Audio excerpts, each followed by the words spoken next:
curious, man. The Okay. First Amendment, cancel culture, man. Where do you stand on that? Um, it's interesting because it's a very prevalent thing that is exists within the comedy community nowadays. Like everybody's aware of it, Mhm.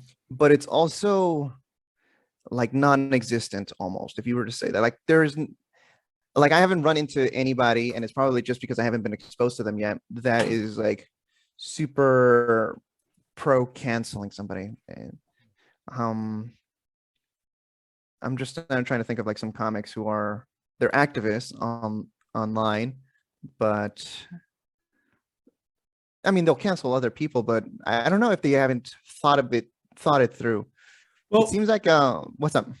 okay, so I just wanted to help you out with that a little bit. I Yeah, yeah, think you're yeah. right. Now that I think about it, you actually like a light bulb went off when you said that. So no comedian is necessarily saying, when these things come up, right? And then it's like a meteor storm and it's hot for this minute. No comedian is like, hey, cancel this dude. But yet I don't Mhm. see there a lot of them coming to someone's rescue either, to their Right, defense. And in a way right. that to me, that's sort of an indictment by you not putting your neck on the line. You know what I mean? That make any sense? Right. It does. What I was more getting towards that is that like I'm also not like I don't know any famous. I mean, like I know some famous people, but I don't know I'm not connected to like a Kevin Hart where I'm like to get his feedback on what they're afraid of or not afraid of. Right. Um, Within my own belief of like the freedom of speech and you're being a comic is that you are as a comic you're the one that's basically twiddles the edge of like what's acceptable and what's not acceptable, Yes. and society is the one that determines that where that edge is. um there are some things that you can there are some tricks that you do, like people will play it safe by making jokes or creating a set based on things, making fun of themselves, right? So that way it's you can't criticize somebody for making fun of themselves, like, oh, Right. you can't make joke if you can't make fun of yourself or your family. It's but it's safe because it's my family, it's my life. um but also like the really really funny stuff would be like Andrew Schultz. I don't know if you've ever heard of that comic. Yeah, I know Andrew. Yeah, so Andrew Schultz definitely is like on that edge, where you'll talk about something controversial but end up making it funny, right? Which is usually the argument that like if people are laughing and it's meant for comedy's sake, then anything should be allowed. But I don't know. It's I guess it's still to be determined. Yeah, when we talk First Amendment, I bring this up. It's kind of a dick move because because there's really no good answer for this. But like I said before, I mean, I'm all about the discussion of Mm-hmm. something, and Mm-hmm. so with that is where I have the problem. Right therein Mm-hmm. lies the issue. Are we allowed to discuss anything? And it seems like Mm-hmm. certain people with this wokeness, yes, something is bad, right? Me and you can agree on something is a bad thing to do. We shouldn't do this or whatever. But I'm saying, shouldn't we have the right to discuss this? Now, Yeah, people of might course. say that how me and you are talking. If the recording was off and I don't post this, I don't think many people have an issue with me and you just talking about, let's just say, because we're both Latino, things that have to do with Latino politics, right? People, Right. when I was growing up, would say spick. I was a spick. Mm-hmm. You're on the West Coast, they call you a spick. You probably didn't know what that was. They probably say a beaner or something like Mm-hmm. that. So people will say there's certain words you can't use, and people will say there's certain topics you can't. And that's where I have the problem. I think the discussion of something is not the same as saying I approve this message or whatever. Of You, course. you see what I'm saying with that? And I think that's what's going on in the media, and it's bleeding into comedy. If we lose comedy, I think everything is done and we're completely into fascism. There Mm-hmm. has to be places where people could say things and talk. Ideas need to be pondered upon and discussed. Right. No, would you agree I with agree. that? Yeah. I agree. I always said that like ideas are like Pokemon. You got to battle them. It's like that's how your opinion gets stronger if you can win against other opinions. And sometimes you're gonna take some L's, and that hopefully helps you grow. You always gain experience. Um, I agree that you cannot cancel comedy because I've thought as a thought experiment. I wondered what would a country where nothing is offensive even look like? You know, Yeah, would that's anything true. ever be funny? Like, you know, what is funny in that instance, you know, because somebody's going to take offense to something at one point or another, you know? So it's like you're fighting against the dark. Dude, that's awesome. I never thought about that. Why would a country or just whatever be a place where no one was offended? You're right. It wouldn't be funny. Nothing would be fun. You sort of Yeah, need that edge, that tension. Like you're talking about a right. good joke builds up tension.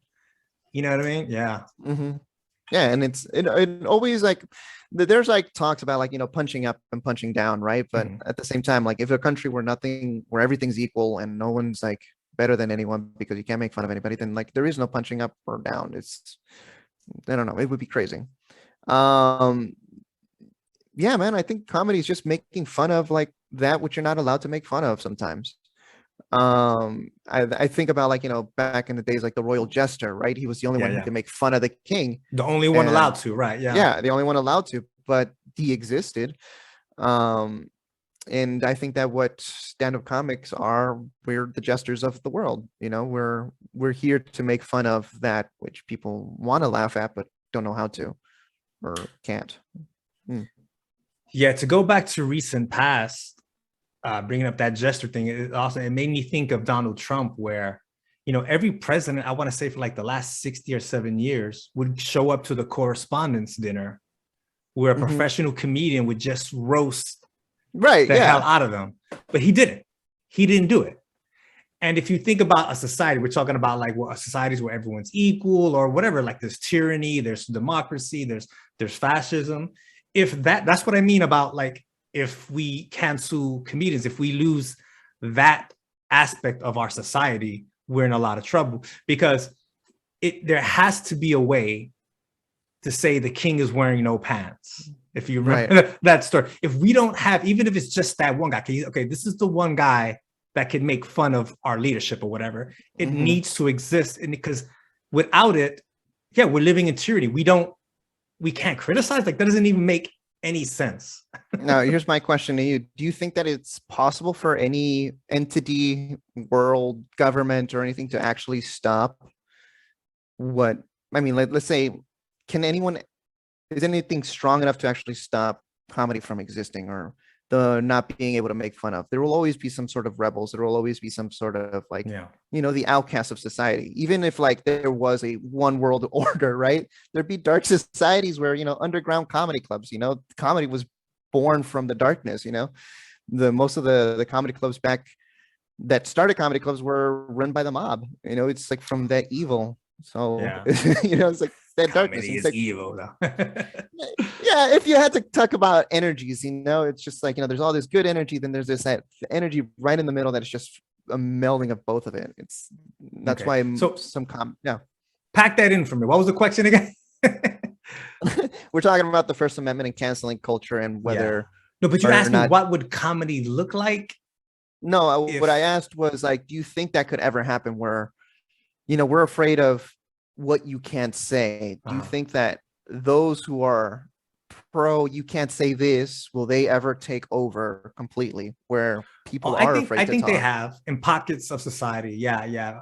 I think of really strict religious type organizations or communities. I think that has exist. But you kind of answered the question yourself, which is humor is natural. Hmm. How many times I love accidental humor where no one's trying to be funny and someone Hmm. just says something or does something and people just crack up. You know what I Hmm. mean? Like something just happens, Spontaneous. spontaneous, unexpected. It's natural. It's inherent in every human being. Like they say, Hmm. it's one of the best medicines, right? It's a built-in thing in us. That's like our hunger, desire to have companionship, to have sex, to laugh. I think It's is all, part of yes. that. So I would answer the question by saying that the way we see humor now, how it exists in our country, present time, Hmm. it wouldn't exist that way, but it will still be around in somehow, some way. Maybe kind of like what you're saying. People will be hiding in the dark somewhere. Hmm. Like okay, but so back in the days, if you watch old comedy, I remember my father talking about old time comedy, saying when people couldn't use certain language or talk about sex, that they would still do it just through innuendo. You know, like what's that famous joke from an old female comedian? She would say like, is that a gun in your pocket or are you happy to see me? Right. Everyone knows what she was saying, but she wasn't saying it. You know what I mean? Wordplay for sure. Yeah, I don't know. What worries me is that, like, I think that the comedy with, you know, new generations coming up, you know, if they are very hardcore in belief of like, oh, the things that you're not allowed to say, that it'll just get watered down. At least that's what I worry about, that people are too afraid to say the inappropriate thing, because even though it might make it funnier, it's just like, it's off-putting. So they play it safe. Well, there's a business aspect to that too, isn't there? You might be hurting your money by saying it. Yeah, and that's a big thing. Luckily, I'm not in that. I'm not making enough money enough to be like, oh, you know. But yeah, I would definitely get bought off. Right now, I need the money. So, are you a clean comic, or are you a dirty comic? Which I don't like that term, but yeah.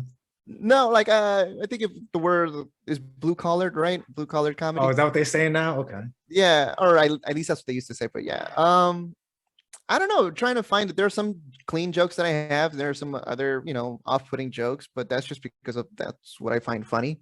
You know, I don't make inappropriate jokes. Like, for example, there's like a all-knowing rule with, like, you know, you can't make fun of like abortion. There's never, or rape is never really funny. Unless you're Louis C.K. or somebody. Unless you've reached the level that you can manipulate words and influence into a point where you make it funny, you know, and that's, you know, you can't get there just like that. There are people who try, and, you know, it's a good attempt, you know, but sometimes it just doesn't work out, and more or less it's like you find out that it doesn't work. You know, everybody's going to try it one way or another, and they're going to suck at it, and that's what you got to learn. It's a hard and you should. I think that you should be able to have that freedom. It's kind of like my argument about the freedom to fail. Yeah. And, you know, you grow from that. People sometimes afraid to fail, but that's where all the good learning, that's where all the lessons in life are, is right there, failing. Well, what was the question before that? I don't know. You expect me to be professional here, man? I'm just the guy. I'm just the guy in my attic. I feel like I brought it up for a reason. Why did I bring it up? I don't know. But I got some other stuff, man. Yeah, what's up? The word comedy, I think, is it's not a hot topic, but I think it's one of those things where it's a little bit abstract. So when I say comedy, you know, different people think different things, but I would say that under comedy falls writers, guys who do improv, actors, stand up, and then just funny people that you meet. Like, you ever meet a guy, he's not a writer, he's not an actor, he's just a fucking funny dude. You know what I mean? I would label all of them artists. You know, I think artistry is a mindset, or a type of person that you are. You know, you're an artist because of the way you perceive the world in a certain way, whether it be through words or music or something. It's you know, that's how they express. Even like just regular people that you meet that are funny in some way or another, they're just artistic in how they express themselves, right? So yeah, blanketed them all. Yeah. Do you see yourself in just one of those categories though? Like, you just see yourself as a stand-up, or are you an actor? Are you an improv guy? Are you an all-around funny guy, writer? I try to make it easy on myself by just saying performer, and I think that a performer will just fall under all of that. I don't like, if I were to label myself a stand-up comic, yes, that's what I am because of what I do. But, you know, I'm also a producer because I produce shows. Right. I'm also a booker. I'm a photographer. I'm a father. You know, all these labels, right? At the end of the day, I think it all blankets with the word performer. That, like, you're doing everything that you're doing to get on a stage to express yourself. Okay, so you've been doing this for 6.5 years, going on 7. What does success for you look like? Well, I think everybody thinks that success is getting paid to do the thing that you enjoy doing. For me right now, I think success would be like I just get to pay my my bills every month. Like I don't have to worry about bills, and I have a little bit of money to kill my debt. When I'm when I'm debt free and making a surplus, then I've found a little bit of success. Yeah. What's your That's what's ultimate goal? What would you say that is in this business? if I would just say what the route that I'm taking, what I'd like to do is own a comedy club somewhere near the ocean, you know, Oh, San Luis Obispo maybe, you know, where I get to go out and do stand-up comedy every night and nobody can pull me off because it's my club. It's the ultimate goal is to do stand-up comedy for as long as I want to. And my route, instead of doing the Hollywood thing where I'm making connections with all the bookers going out there, it's a different type of energy that you have to put out to being that person. yeah. And for me, because I'm a dad, and because I need to find a way to make money, I'm taking more of a like a back end route. You know, it's like the Right. goal is to be funny someday in front of people. How I get there, it could be as easy as opening up my own club and in my own space. Yeah, it sounds like you're saying you're not really focused on a national level. Like I've heard comedians always talk about there's guys who are killers, they're Mhm. monsters on stage, but in their local hub where Place. they're from. You know what I Right. mean? They really don't when they go other places, if they even do, they don't do as Mhm. well, but they're kind of just focused on where they are. Is that what you're trying to Mhm. say? Like you would love to just have something there in Cali, by the beach, by the water, and it's it's your thing. I try to tell this to a lot of young guys nowadays because I'm older. I just turned 45. That there's Mhm. different monikers of success and how you view it, right? Mhm. Mhm. Where yes, you could be Kevin Hart. Fuck that guy is like TV shows, movies, stand up. I think he has like clothes, Yeah. supplements. I think he has like everything, right? But that guy also probably doesn't sleep. How much does he see Mhm. his family, right? You know what I mean? And Mhm. there's a guy like I love doing stand up and I can Mhm. do stand up right here at home and I can get that buzz, right? Because I wanted to get into that next. Like, what is that you get from doing stand up? But also, Mhm. you make a good living, but you're just, people really don't know James, but James in California within this 50-mile radius is a fucking man. And he's Right. happy with that. And I understand that, man. I think that's uh it's a new way of thinking of success. I think it's not very American, but I see a lot of people starting I to think it's see the that most because American thing. It's my own picket fight fence, man. It's my own little plot of your land. slice of the pie of Very America. American. There you go. Yeah, it's corporate. I'm building jobs. No, yeah, man. And I'm not opposed to like going national. Like part of the journey to stand up and being better is to go out of town and to like try to build an audience, right? Yeah. Or to Um, test your material. exactly. And I think that what stand-up comedy has been called is like a true matriarch or oligarchy, or where it's like it doesn't care about sex, right? It's like the Right. only rule is like, are you funny or are you not funny?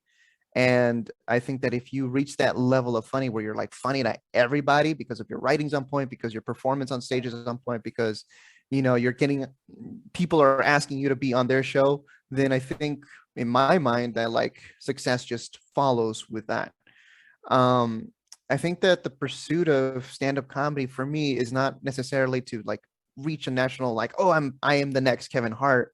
Rather, it's the pursuit itself of like, like, can I wake up today in the morning to write a new set before the show tonight?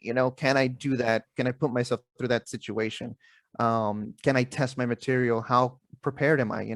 And the stretches of, the challenges you give yourself throughout the time. So it's overcoming those little things that it's just the pursuit of this art itself that is entertaining. Yeah, and I gotta say, I think it's probably the best form of art. I don't know about best, but it has so many complexities to it, and Mhm. it's very challenging. Like there's a lot of people who are good, like Lucille Ball. I Love Lucy. How Mhm. freaking hilarious she was on that show, but yet when people tried to get her on stage, and would write stuff for her and sort of like that. Like it didn't work quite as Mhm. well. So to be a Kevin Hart or a Seinfeld, where you're, successful in more than one area of comedy or of acting, like we seen Robin Williams, rest in peace, Jim Carrey. We're seeing a lot of guys who went from straight stand-up to being funny on TV or on the screen, also to be very serious actors and other stuff. You could do drama and make people cry, but can you make them laugh? And I think that percentage is a lot smaller. I would agree. Yeah, I would agree. Do you have the acting bug at all? Do you feel that? I did in high school. You know, it still follows under performance. So back in high school, I used to do like theater. You know, I was in a couple plays, and I thought that's what I was going to pursue in college. But then life just took me in a different direction. Yeah. So you have any advice? Because we're running towards the end of our podcast. You have any advice for the new up and comers, like how to do it, how to get started? Well, the advice would be first write your first 5-minute set. Everybody's like, what you think is funny? Read a couple books, maybe on stand-up comedy. There are a bunch. The one that you discover yourself, read it. You know, it's going to help you at least get you started on how to write the, you know, the principles of comedy of, like, you know, setup, punchline, premises, and not in that order, but there's that. And then once you have a 5-minute set, try to find an open mic, someplace that you don't have to pay, and it's very low pressure. Never go with any of your friends the first night. I suggest that you should just go, because if you bring your friends, they're going to laugh at your dumb jokes, and it's not going to be real feedback. If you're going to go up on stage and you're going to bomb, just fucking bite the bullet. And then after that, you know, just make some friends and stand-up comedy and see if, you know, you keep going out, keep going, doing mics, meet people, take pictures, record your set, listen to it again, analyze, get introspective, question reality, do drugs. I hope there's no kids listening. No, all the kids should listen. So, yeah, when you said that, like, where's your stance? I know there's a lot of different opinions on this. Where's your stance on the comedy schools? Like, people go there and they pay, you know, a comedian and whatever, and they sort of give them lessons on comedy. I think that it's like learning for learning's sake is never a bad thing. You know, it exposes you to whatever. It might not necessarily be the quote unquote right way. This is how you're going to do it, because that path is only carved out by the person doing the time. You know, you may go up and read all these books and know the principles of comedy and know about like what timing is and, like, you know, the principles, right? But when you go upstage, is the material funny, you know, and that really has to do with your own imagination. You know, what your synapses connect, juxtapose two ideas together to make it an unexpected twist. Sorry, I'm falling away from the question again. Like the school, there's a lot of comedians who are right, against, the school. Yeah. Right. So yeah, there's the school of, you know, going to take a couple classes and you're going to learn all of those stuff. But, you know, the only real school is being on stage and failing and doing it again and doing the time. The time is the only thing that teaches you for reals. All right, last question, real James. feedback. What's up? Last question, man. The showbiz aspect, man. We've heard a lot of there's movies and talk shows and documentaries that go into this. Like, what's your view? Because you're living in LA too, man. And I spent some time there, and I have very strong views and opinions about just LA in general, but showbiz. Like, what's your view? Is it a healthy place, man? What do you think? Is it a place that you could be all in comfort, like live all your time in showbiz and still be a decent human being, or is it going to mess you up? You know what? I have, you know, it's funny that, like, I'm here in LA because for the longest time, I underappreciated what it meant to be in LA. I did not know that this was the promised land. This was just where I grew up. You know, it's it's like, why is it always fucking hot? I wish I could see a white snowy day on a Christmas Eve. You know, I want to wake up to some hot chocolate. I didn't get any of that. But as I got older and living in this like stand-up comedy world, I would meet like quote unquote famous people, not knowing who they were. And I would just have conversations with them like regular people, like, oh, you're just trying this out. You're new, right? But the showbiz world out here is a different beast all on its own. For I don't know how to explain it. Like there's stand-up comedy, which is the act of learning how to tell jokes on stage and its material and stuff. But then there's the showbiz aspect where you can have a mediocre 5-minute set, but it's because if you know some people who like you and you're doing enough and you're getting people know you, you know, you sell tickets or whatever, you're getting asses in those seats and you have like a following, your opportunities are going to grow exponentially as well. I think that true success will come for any stand-up comic when you can combine both aspects of that world. You know, it's called show and business. You know, there's the show aspect that you got to get to know people, and then there's the business aspect where it's like you know, doing the work, you know, writing jokes, getting on stage. Well, what about the seediness that we hear about? You know, people being abused physically, or like people ruining people's careers for spitefulness. I think that's above my pay grade. Okay, but like I mean, I've heard a lot from comedians, like well, not heard, like I know them personally, but just listening to stuff where, you know, you get your material stolen, you do shows, you don't get paid. You know, for the women, you've heard all that, like sexual abuse, to Me Too. You don't, you know, like what I'm saying is, it seems to me that sometimes, or like even Dave Chappelle, when he like kind of went away for a long time, he was running away from the business. Right. You know, he was like, this place is not a healthy place to be around. But he was still doing thoughts or experience. Well, I think he's doing it in a way that it's for him. No one's going to dictate to him how to do it. Where when you're coming up, and like you're saying, like, you know, if I'm trying to be successful and I want to make some money, I got to sort of play along with these guys because these guys can help me out. But what these guys are doing are it's fucked up. Right. You know what I mean? I want to say that, like, you know, I am not at that level yet. Okay. So I am exposed to other comics who are in that level where they will talk about like, oh, fucking, I got to pay $100 so that I can host a show at this club, you know, and like, I'll pay $100 for the spot, you know, but I still got to sell tickets, and, you know, you got to worry about that aspect. You know, I think that's just business. The abuse that happens, thankfully, I haven't been exposed to that. Joke stealing, that, you know, I don't know if it's joke stealing sometimes.